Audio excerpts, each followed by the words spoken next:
Now, before we start, you might want to check out our other podcasts covering topics like personal development and minimalism, money, health, relationships, and more. So to optimize your life in other areas, just search for Optimal Living Daily in your podcast app. Now, on to the show. This is Optimal Relationships Daily, episode 1919.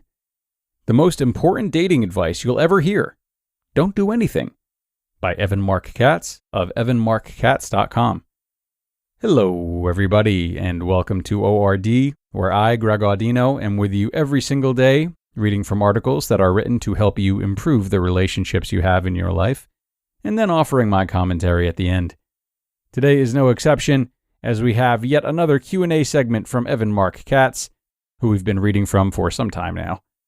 So with that, let's hear his reader's question and his advice for her as we optimize your life. The most important dating advice you'll ever hear. Don't do anything. By Evan Marc Katz of evanmarckatz.com. I am a 33-year-old single woman. I seem to always attract great guys, and we always have a lot of fun. But anytime I want to gently clarify what he wants, kids, family, nearly each and every guy I've dated shies away. I don't think I come across as easy, and I'm intelligent and take care of myself. However, I can never seem to transition properly from the fun woman to the long-term relationship woman, as the intelligent, loving partners I've had don't seem comfortable ever talking about a future. What can I do?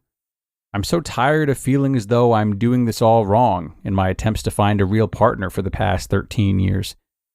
Your help is greatly appreciated, as I'm currently seeing another great guy. We've been seeing each other for just over a month now.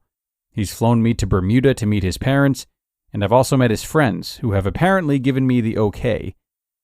Meantime, I'm still going out with friends and about to go on 2 dates that I really don't want to go on, but I've been told you're supposed to date. How can I broach the subject so my mind can be clear that he and I are exclusive or not? Do I have to wait until he broaches the subject, or can I? I'm so tired of games, but I know it's a game for the rest of my life, even if I become a wife. Ugh. Help, and thank you in advance. Robin. I appreciate your sincerity and your desire to have a serious relationship. Your questions are among the most common questions that I get. Truly, what you're going through is universal, and you're not wrong to feel frustrated, which is why I hope you don't mind when I tell you to just take a deep breath and chill. All your answers will be revealed in due time. First, a basic fact that you need to get deep into your bones: men reveal themselves in their efforts. Nothing else they do matters, which is why you can have an incredible first date which doesn't lead to a second date, or a best friend/friend with benefits who doesn't want to make a commitment, or a 2-year relationship that doesn't result in marriage. In other words, he can be attracted to you, want to be in love, dream of having children, and yet be perfectly content biding his time with you for a year until he finds the woman he does want to marry. You may say he's using you. Maybe, maybe not. But as long as you're both happy in the relationship, does it really matter? I can almost hear you screaming, yes, it matters. I want to find love. My biological clock is ticking. I feel all this pressure and I don't want to waste my childbearing years. Very well then. Leave him. Voila, you have your answer. If he refuses to let you go, you have your husband. If he lets you leave, you have your freedom. This is far easier said than done, of course. You actually have to have the guts to leave a no-win situation, and many women do not. They'd rather stay in a safe, dead-end relationship than be alone, which is fair. But you can't blame a guy when you turn 42 and he hasn't proposed to you after 6 years. You can only blame yourself. But that doesn't really apply to you, Robin. You've been seeing a guy for a month and you want clarity. Thankfully, you won't have to wait too long to get it. Because, as I said, the answer will be revealed to you. All you have to do is wait. This is the crux of this article, if not my entire dating philosophy for women. Don't do anything. Seriously, that's it. Don't do anything. As a woman, you just have to sit back and let him do what he wants. He wants to meet you, he has to approach you. You say yes.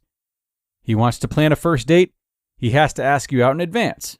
You say yes. He wants to kiss you, he has to make a first move. You say yes. He wants to see you a second time, he calls the next day. You say yes. He wants to check in during the week to tell you he's thinking of you. You take his calls.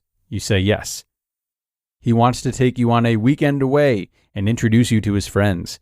You say yes. He wants to commit to you and become exclusive. You say yes.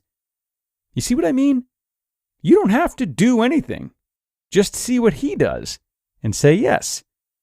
If he doesn't do anything, you have your answer. This is the single simplest way to understand how to deal with men, and yet women drive themselves nuts.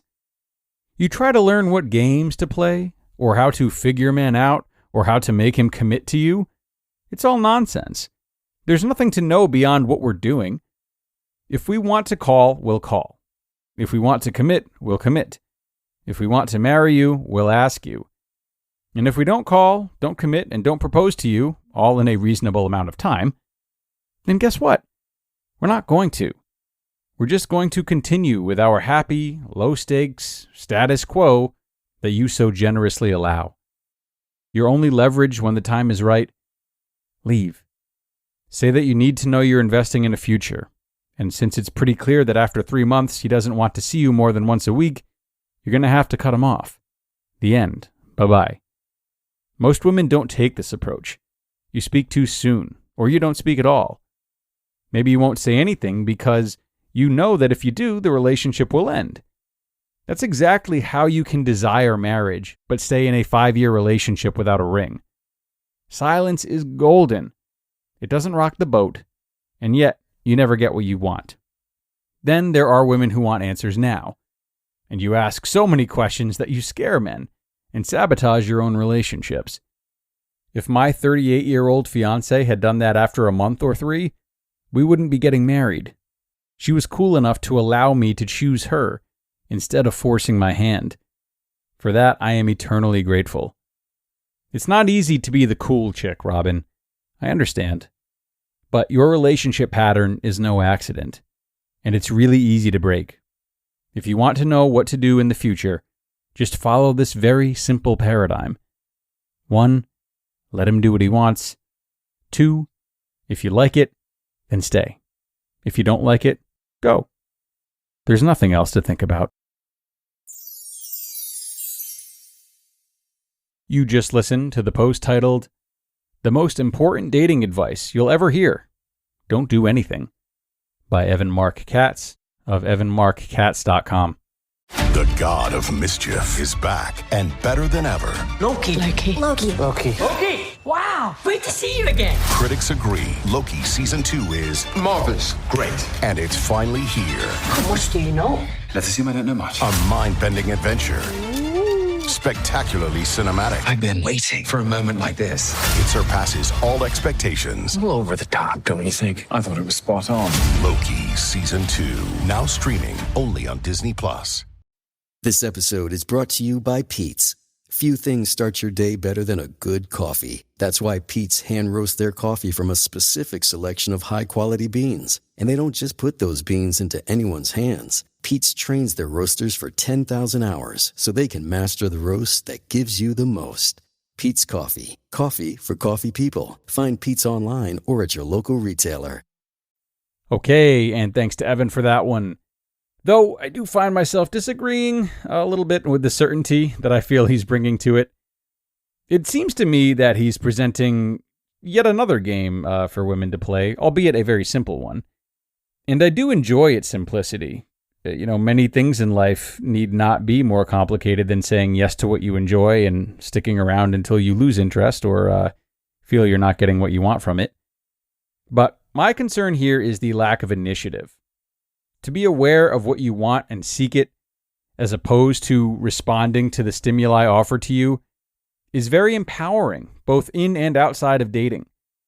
So my worry is that this philosophy he's discussed today, if taken completely to heart, is quite reactive and stands to cause a certain amount of disinterest in both oneself and from one's partner. Not always, but it's a caveat that I feel is certainly there and is worth mentioning if we're going to really encapsulate all parts of the idea that Evan has put forward. So think on that, everybody. It's time to get going for now, but I appreciate you tuning in and staying through to the end, as always. Have an amazing Saturday if you're listening in real time. And remember that tomorrow we have both our regularly scheduled episode as well as our weekly bonus episode. Really hope to have you there for both, where your optimal life awaits.